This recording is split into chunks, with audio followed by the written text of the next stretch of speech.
Around the horn with the latest on Jalen Hurts today. No update, still in concussion protocol. The way protocol works, you have to complete a practice and pass test after to move along and clear. Eagles had no practice today, so that's not even a possibility.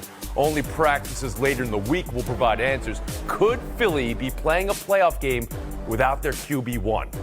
Also, Bears coaching candidates taking shape this afternoon. We'll have the latest around the horn.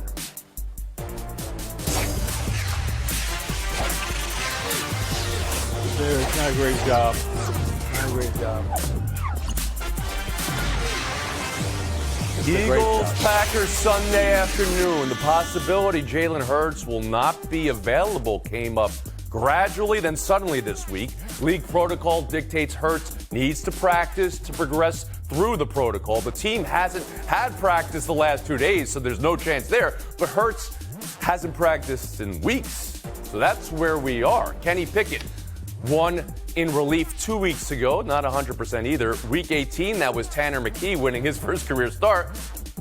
But none of those were must-win playoff games. For today, the level of concern for the Philadelphia Eagles. Around the horn, Bill Barnwell.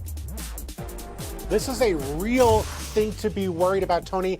Even if Jalen Hurts was in the lineup, this loomed as a difficult matchup for the Eagles offense because we know what they do. They are a very explosive offense, not a very consistent offense. A lot of penalties, 16th in success rate, which measures how often you're staying on schedule on offense. Packers defense has allowed one play of 40 yards or more all season. Everyone else in the NFL, at least 6. Now, admittedly, that one big play came against the Eagles with A.J. Brown, but that was in week 1. That was 16 games ago. They have gone 4 months without giving up a big play. To me, that has to be concerning. Whether and it's who won that week 1? Philadelphia won that week 1. But none of that addresses. That was a long time ago. Okay, but it still happened. The actual quarterback position. And how could Philadelphia feel going with Pickett? I mean, it may not even be Pickett. Maybe McKee Bardwell. How should they be feeling knowing the days before this game they still have some question marks? It's a real problem. Jalen Hurts is a very good quarterback. Kenny Pickett struggled in Pittsburgh, was not great in that one start. They did win, but they were very inconsistent and very reliant, as I said a minute ago, on the big play. So if you don't get those big plays against the Packers, that is a real problem to get that offense going. Barnwell has concern. How about you, Frank Isola? Well, if you're asking me, do I have to win 3 playoff games without Jalen Hurts, then I'm going to be really worried. We'll see what happens tomorrow in practice. I think they can survive 1 week. Even though the Packers last year went on the road, beat Dallas, they were this close to beating San Francisco in the next round. My only question would be, if I'm Philadelphia, let's face it, I got a big-time defense, and I got a running back, so I have other ways that I can beat you. Come on, they've won games this year where the quarterback has thrown for less than 150 yards, and everyone's complaining that we don't throw the ball enough. So I think for one game, if it's this weekend, I think they'll be fine. Anything other than that, not David good. Dennis Jr., around the horn, you. The Eagles just don't have a shot without Jalen Hurts. I mean, there's no way they're going to beat that same Green Bay Packer team that went into Dallas last year as a 7th seed and demolished them. But if I am the Eagles, I am, feeling good about the fact that Jalen Hurts really, until he misses the practice tomorrow, there's not a level of panic. The actual injury that concerns me the most, though, is on the other side of the field. Is Green Bay losing Christian Watson as a receiver. He is a big play receiver, by more than 20 yards per catch, and the Eagles give up the fewest amount of explosive plays to wide receivers, and so losing him is going to be a bad sign for that offense. And if Jalen Hurts is there, I think they should be fine, but I'm not panicking about Hurts until he misses a practice. And Bill Plaschke. David, do the Eagles have somebody who can hand the ball off to Saquon Barkley? Will they have somebody? Yes, they will. They'll be fine. Will they have somebody behind an offensive line? They'll be fine. Will their defense be intact? Yes, they'll be fine. The Eagles will be fine for at least a week. The next week, they'll lose to the Rams without Hurts, so they have to get him back by then. But the first week will be fine. The team is built around the great receivers, the great offensive line. Tanner McKee can find the receivers. They'll be okay. Tanner McKee can find a receiver in a playoff game. You've got a lot of faith in the young quarterback. Yes. Interesting. Bill, back to you just real quickly. Is there anything to the possibility, this may not be about the severity of the injury, but just the reality of the protocol, that Hurts has not had to practice, so therefore he could not pass the protocol because he didn't have to practice, and once he needs to practice, he will. Bill Barnwell, around the horn to you. I mean, the Eagles are being very deliberately vague here, right? I mean, they could come out and make every Eagles fan in America feel better by saying, yeah, Jalen Hurts is going to be fine. If we needed to practice, he'd be fine. He's going to play. They haven't done that, and to me, that seems telling, no? Or maybe it's a competitive advantage that they're Gamesmanship. working. Yes, I'm with you. I saw it there. We'll move on. Yep. Chicago Bears GM Ryan Poles at the podium today saying head coach unit is on and head coach search is on. Some names might surprise you. Didn't expand, but reports are the Bears have requested interviews with Lions offensive coordinator Ben Johnson and Lions defensive coordinator Aaron Glenn and Steelers OC Arthur Smith and Vikings DC Brian Flores. And this one, maybe this is the surprise, that they've requested to speak to Cowboys head coach Mike McCarthy. We don't know if the Cowboys are going to allow them to speak to it, but it's already been out there for 2 days, and they haven't said no yet, I guess, on the Bears' move here. David Dennis Jr. around the horn to you. I think the Bears are going to start where pretty much every team looking for a coach is going to start, and that's with Ben Johnson. He has pretty much the entire NFL at his disposal to decide where he wants to go. But I'm with you on the intriguing thing here with the Mike McCarthy move. They could do a lot worse than a guy who knows how to cultivate the best out of young quarterbacks, who can win, and take teams deep into the playoffs and can develop a really good offense, and a guy who would really benefit from being away from all of that pressure and the Jerry Jones-ness of being with the Cowboys. So I really do like that move if it's approved. And they can you don't think there's pressure with the Chicago Bears position right now? Interesting. But you like the idea of Mike McCarthy being a quarterback whisperer for Caleb Williams, it sounds like. Bill Plaschke, on what's the first move the Bears should be making? I agree. I think Mike McCarthy would be a good move. The Bears fans are going crazy right now. Their heads are exploding. They don't want this. They don't want any part of this. They should take a step back and look. This guy's won 6 NFC North titles. He's the 13th winningest coach in NFL history. He's done it. He's run an organization. He's been more than a coordinator. He's been with Aaron Rodgers. He can win. You need a CEO. You don't need a specialist, offensive specialist. You don't need a quarterback whisperer. You need a CEO to run this team, to run this organization with a quarterback in mind. He's perfect. Oh, this is surprising me, too, here from Mike McCarthy as a fit for Caleb Williams and the Bears. Bill Barnwell around the horn to you. We're going to make it 3. That is the number of 12-win seasons Mike McCarthy had with Dak Prescott healthy in Dallas. 3 consecutive 12-win campaigns. Why are Bears fans looking down at that as something they are terrified of having? Mike McCarthy has done an excellent job of building an offense to get the most out of Dak Prescott, who, by the way, was number 2 in MVP balloting last season with Mike McCarthy as his head coach and offensive architect. Caleb needs an offense that's going to give him answers, going to give him quick passes, give him the ability to have solutions for what teams are throwing at him. He didn't have that this year, and there was too much hero ball, too much Caleb magic, and it eventually broke him by the end of the season. Having an offense that has structure, that has guardrails, is exactly what he needs. Mike McCarthy that can provide that. And I know Bears fans want Ben Johnson, but I have some bad news. Every single team in the NFL that has a coaching vacancy wants Ben Johnson, and only one team is going to get him. Well, one team currently has Mike McCarthy. That's the Cowboys. I'm going to ask a follow-up on that. But Frank Isola, is this unanimous here that Chicago should be going for McCarthy over any other coach available? Yeah. I would make it 4. I'm cautious about this, and that's the number 5. I think they have 5 people on their search committee because, the Chicago Bears, they're reinventing the wheel. They know exactly what they're doing. So if I'm Mike McCarthy, it's great that Aaron Glenn might get an interview, Ben Johnson. I'm Mike McCarthy. I want a Super Bowl. Do I really need to interview with a bunch of other candidates? If I'm your guy, bring me in, let's sit down and talk. But by the same token, I got my own owner saying, well, if he wants to talk, go right ahead. It feels like he's in the haunted house and he hears a voice saying, get out. That's what it's almost what he should be doing. Get out of Dallas and go to Chicago. But I'd be a little bit concerned when you're part of some circus when they're interviewing all these candidates. I wouldn't be crazy about it. Bill, let me ask you, too, from the Cowboys' perspective, and I say this with no bent. What is Jerry Jones thinking here? I mean, you don't often hear of a team saying, take my coach, please, or allowing interviews for your current coach. And is that what's happening here or could happen here? Yeah, certainly with Kevin O'Connell, for example, the Vikings and Kevin O'Connell came out immediately after there were rumors and said, no, I want to be here. I don't want to be traded. I want to keep building here. That did not happen with the Cowboys here over these last couple days. And his contract's up in the middle of January. I think if Jerry Jones is going to let him go, he's going to want compensation, maybe meaningful compensation. But very clearly, the moment that you're willing to let your head coach out the door, it's probably time for your head coach and to go out. Isola?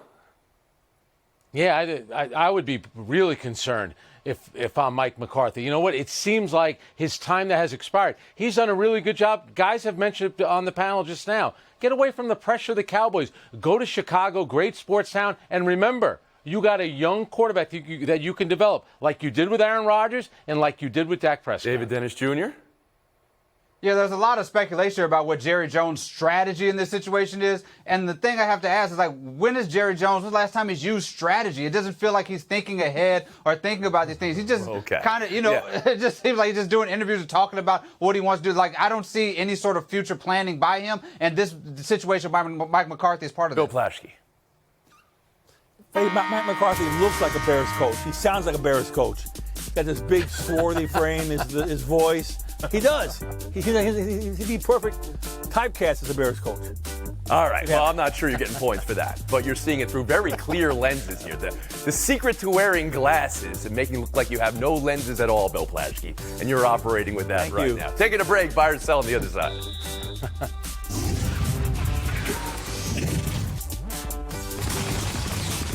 4 straight losses going into the playoffs. This happened twice before in NFL history. I'm not going to ask you who. Very forgettable. 86 Jets, 99 Lions. But that is the position the Pittsburgh Steelers find themselves in now. That 2-minute drill Saturday, oof. Not related, but not unrelated. Adam Schefter reporting in coaching searches this offseason. There are teams that could lob a call to Pittsburgh to try to trade for Mike Tomlin. On that, Bill Barnwell, if a team would call, should the Steelers listen? Might the Steelers be ready to move on from Tomlin? Around the horn, Barnwell.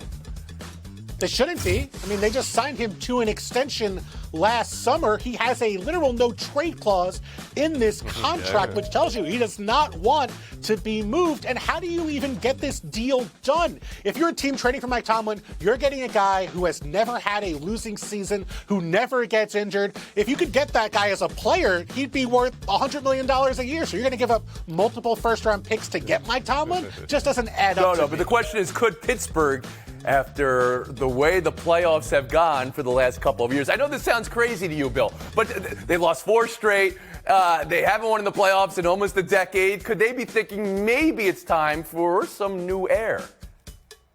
The oldest school team in the league trading their coach? I don't buy that for a second. Frank, how about you? Yeah, Tony, it sounds like maybe people would be happier if they didn't make the playoffs. This way they wouldn't have to lose the playoff game. I think they've been overachieving. If you put Joe Burrow at quarterback, maybe they win 13 games. That kind of changes everything. Look at all these teams around the NFL looking for a coach. When I look at Pittsburgh, I don't think the coach is a problem. You need a coach, you need a quarterback. I know they got the coach. Somehow, and they've been looking for it, they got to find David Dennis Jr. around the horn to you. Yeah, this feels ridiculous and feels like we're punishing Mike Tomlin for overachieving. He's getting to the playoffs in years where nobody believes that he can get these teams to the playoffs. Look at how they started off this season. We didn't even know who their quarterbacks were, and they now have, led the division for the most of the year in a tough division with players who are subpar for most of this season. We're looking at Mike Tomlin taking these people beyond where they should go, and now because they lose at Buffalo and at Kansas City, we're supposed to look at. Well, I mean, they were at one point on this show called the most complete team in the NFL. That was a month ago. They've lost 4 straight since then. Bill Plaschke, around the horn to you. If they lose this weekend, they'll have lost 8 straight first-round playoff games. That's not success. Frank, you are going soft. If Mike Tomlin was coaching this town, he'd be gone. He would not still be a coach in Los Angeles. Listen, if you want to win championships, won a Super Bowl. You don't settle for 8 straight after 8 straight first-round losses. His voice isn't being heard anymore. They're not listening to him anymore. Did you watching George Pickens? George Pickens acts like he doesn't even have a coach. Frank, I'll go back to you here, please. Who's George Pickens?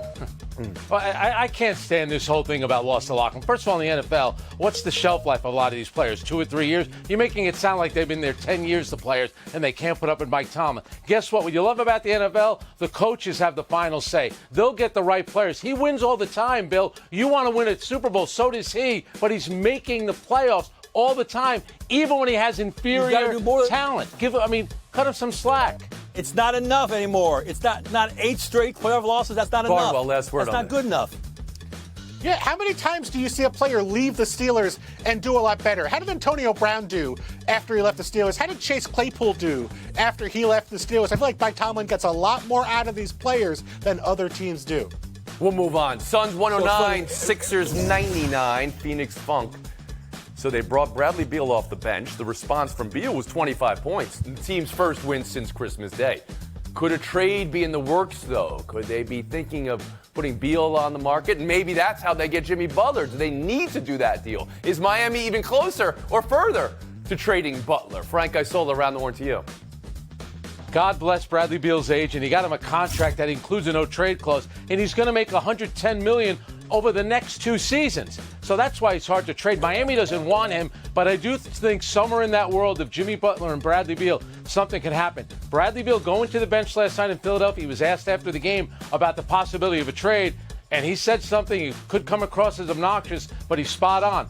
I hold all the cards because he has the no-trade clause. He can decide where he wants to go. As for Jimmy Butler, they're saying he could come back after 7 games. That thing is a mess. I still think something will happen. Bradley Beal and Jimmy Butler will be involved, but maybe not for each other.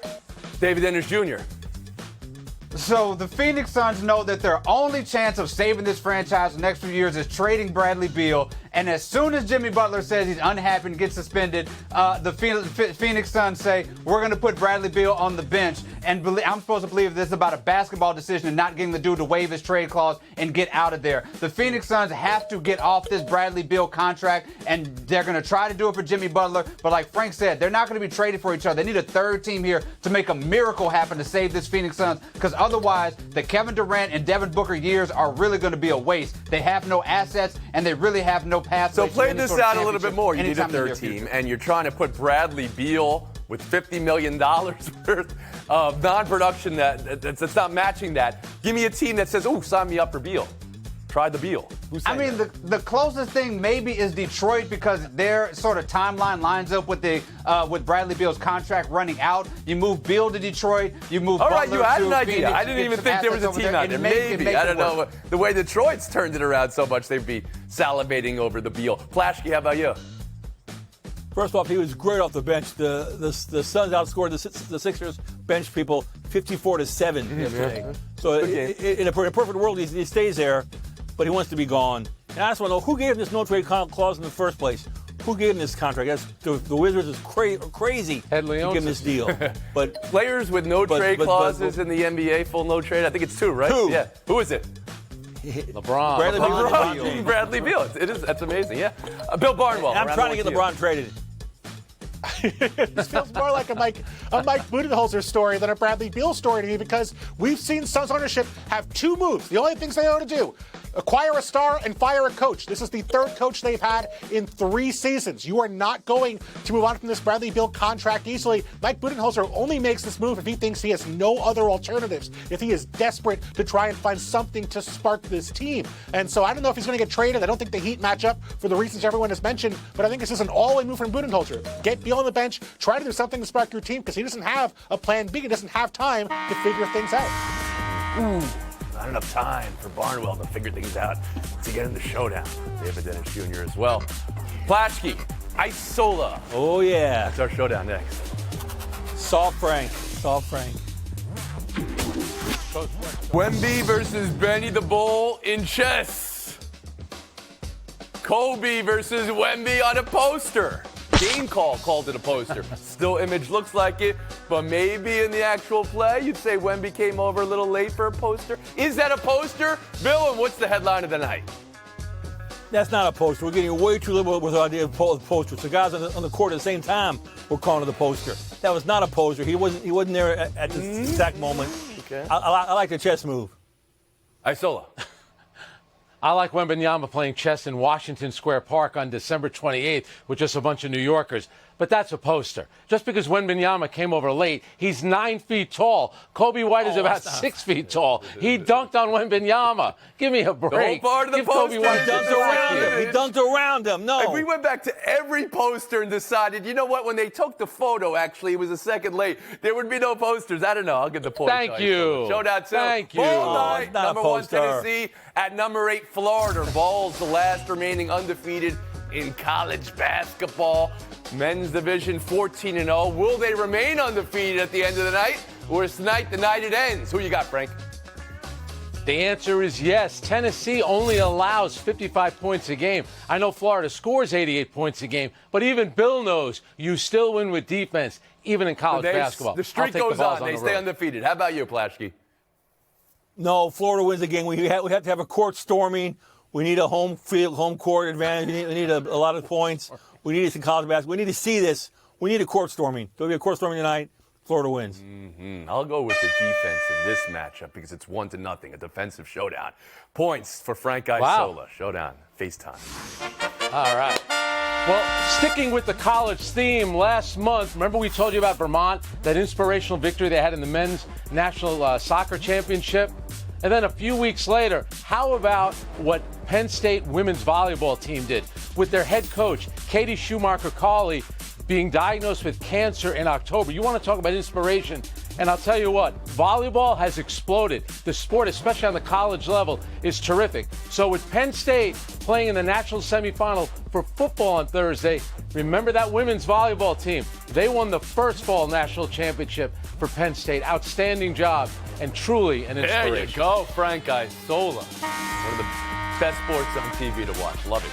Send me up, Frank. Send me up. Great. Give me a little. Send me up. Give me a dig. There it is. Ready? There you go. Spike. Oh, that was way Send it off home. the court.